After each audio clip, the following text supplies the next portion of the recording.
really good response. It's just how they gonna be a first series, the big series of our 2-0 bracket between Indonesia versus Philippines. It is going to be RRQ Hoshi versus Fnatic Onyx.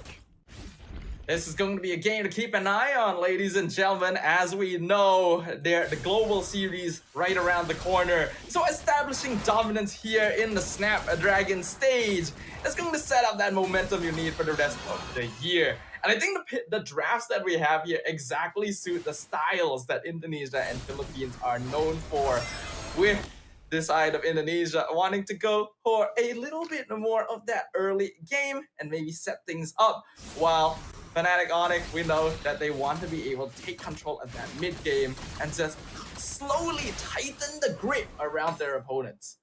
Agree, definitely. All right, so far, so smooth.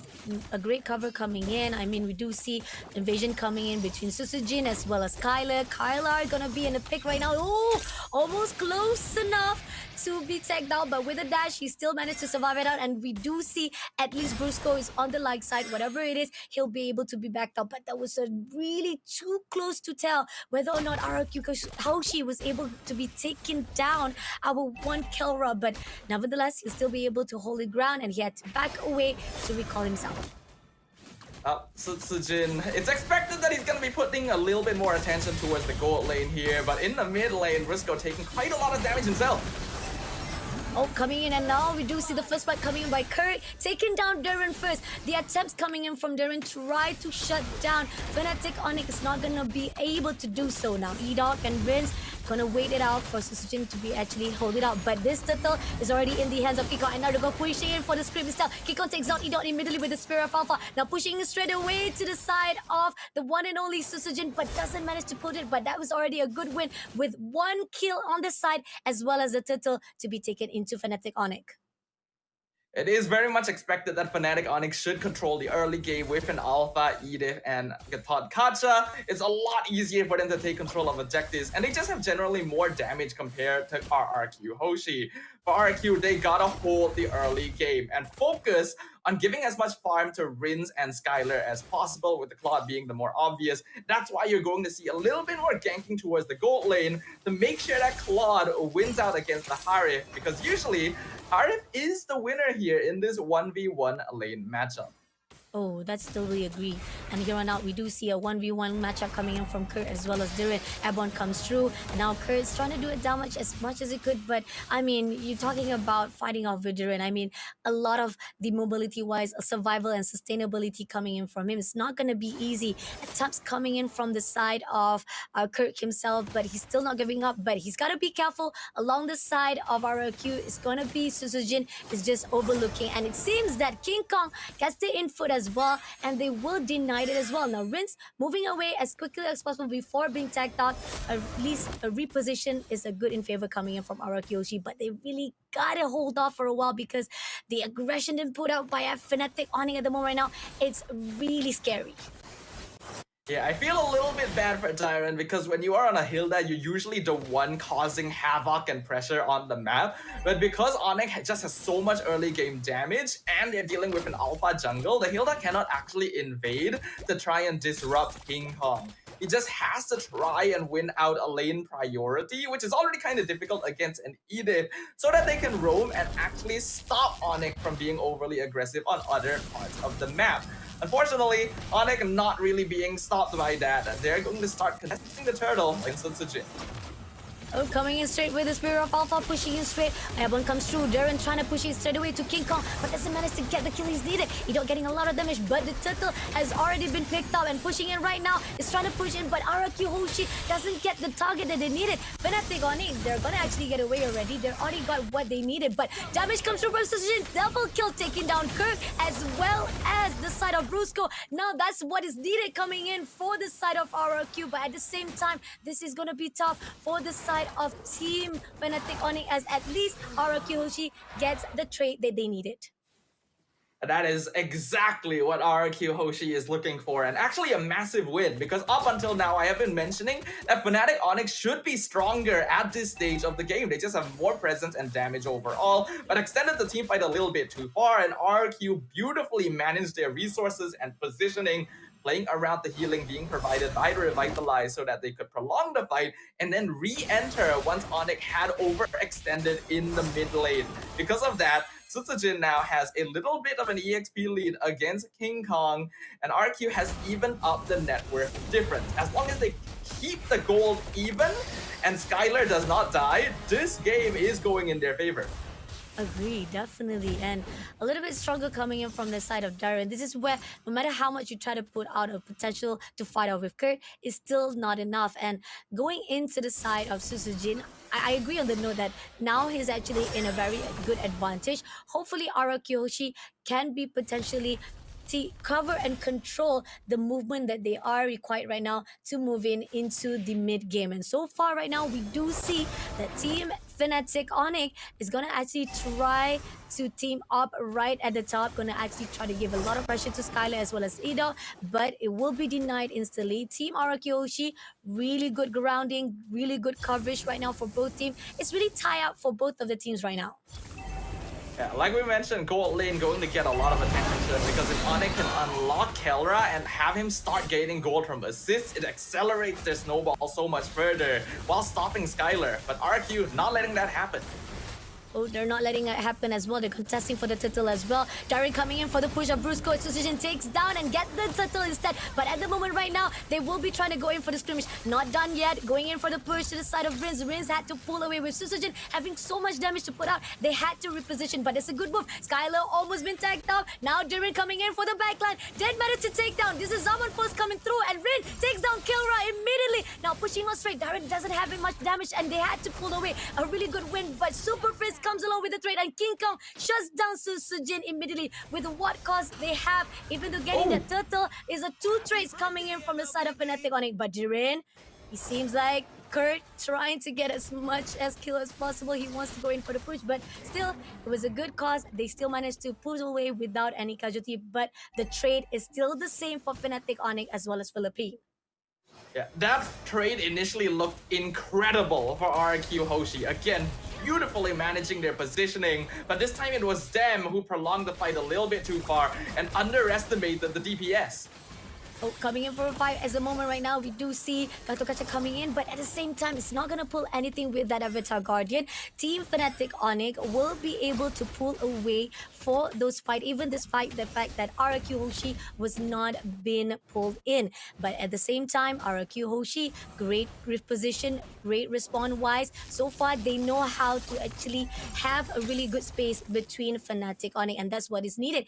Even on the ground-wise, they did manage to actually trade off between the 2 turrets from the top as well as mid lane. Here on out, Team RRQ Hoshi, at least on the cover ground of the map, is still in their hands. Even though Onyx was able to get some good kills in that previous fight, remember the win condition we mentioned. As long as RRQ Hoshi keeps the gold somewhat even until the late game, they are actually in the lead. And the gold difference right now, very, very small. Only about 1,000 in favor of Fnatic Onyx Philippines. In comparison, RRQ will scale way better, and they're going to play for that timing. Oh, they're gonna pay from starting. Avatar Guardian coming in for the push. At the moment right now, King Kong had to pull his, but so much damage coming in. But Skylar takes down Sprints immediately and Riz shuts down Brusco. kelra been stuck in the middle, will be taken out by Ido with the Waves of Dragon. But King Kong trying to survive with the Spear of Alpha, trying to move away, but Riz taking out Kurt. And it's gonna be Darren to push in with the last explosion, shutting him down with the sacrificer kill. But that's needed already from the side of RRQ just to take down, getting the team wiped out. Desirable in RRQ Hoshi hands. Fnatic Onyx went for a slightly over-aggressive position around the Lord Pit. At this stage of the game, it's understandable. They still have control, they still have damage, but RRQ, I've been seeing their micro movements, and it has been very, very impressive the way that they're dodging Avatar the Guardian every single time, making use of iframes, and Edok as well, finding Super Prince in the backline and kicking him into the Blazing Duet, thereby funneling the entirety of Fnatic Onyx into a small area where Skylar can do the most damage. He also now has the most gold in the game. RQ, with a 2k net worth lead now at 10 minutes, are very poised to take this game if Onyx are not able to find an equalizer. Now let's see. They're gonna go in straight to the bottom side.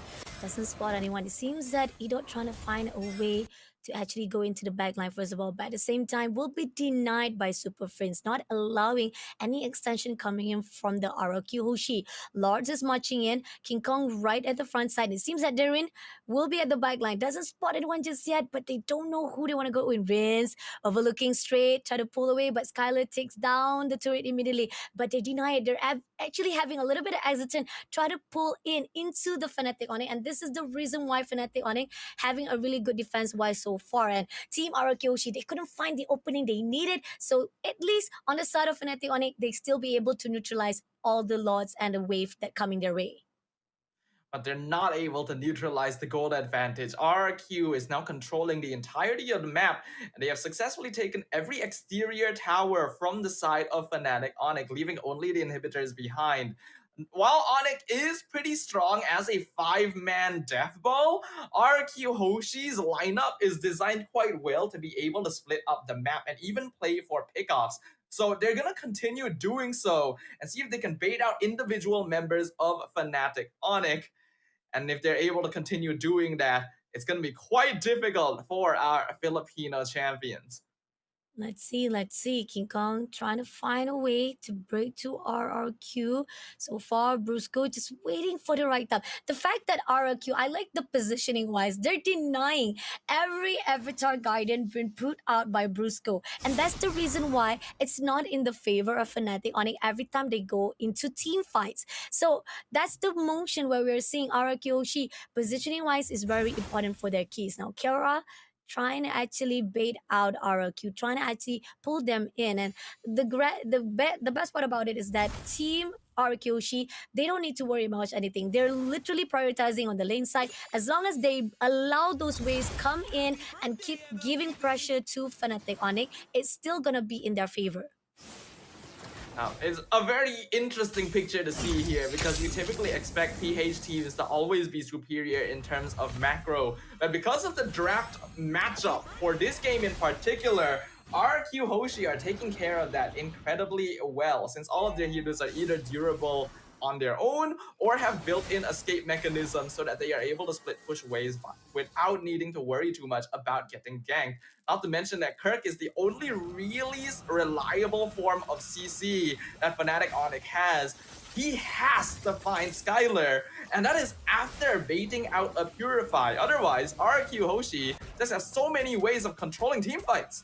Oh, going in straight for the Waves of Dragon, taking down King Kong. So much damage put out. Spear of Alpha pushing in, try to give as much pressure, but it's not going to do anything as they push into Brusco instead. Getting double kill from the Rise of Rings, but at the same time, Rings is a little bit overextension, had to be shut down by kelra with the Zaman Pause. But at the same time, right here, we do see Susujin going to go in for all the burst that is required, but it's not going to be enough. That trade's coming in 2-2-1, and they're going to push it all out to the side of Kurt, as well as going into kelra, immediately shutting him down, and going in with a power of wilderness, a little bit overextension to the side of Jiren, but Kurt still survive it out. Prince takes down E-Dot immediately. This Lord is pushing in a really good overextension, as giving that advantage to the side of Fnatic Onyx. But at the same time, Susujin overlooking to the side of Prince, but here on out, Kurt picks him up immediately as Susujin had to back away, having so much damage, and in the end, the Lord, a little bit those overextension is giving those potential to Fnatic Onyx to reverse this back, the effect into RRQ Hoshi.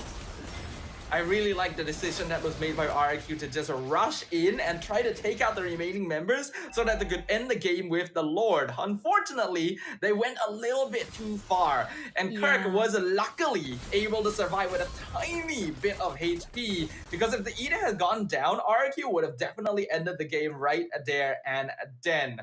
With that though, that does give Onyx a little bit more breathing room, but they only have one inhibitor on very low HP to hold on to. Whatever happens, this next Lord must go into their hands, or RRQ should be able to quite easily whittle down the crystal. Right, 81 seconds to go for the Lord. Is it that they will try to actually push those team fights, or will they actually try to go in for the team fights along that Lord lane? But here on out, E-Dog is just trying to overlook. He will try to find a way to actually pick it up. Rinse, a little bit overextension will be denied by Super Friends. And not only that, they're pushing in straight away, giving a lot of damage. They're going to actually push on forward that last turret immediately, but not going to be doing it in a lot of favor. But just need one more push. Will be denied instantly by Fnatic. Just one more hit could have actually got that turret. But in the end, Fnatic still giving a lot of pressure, not allowing RRQ to even come in.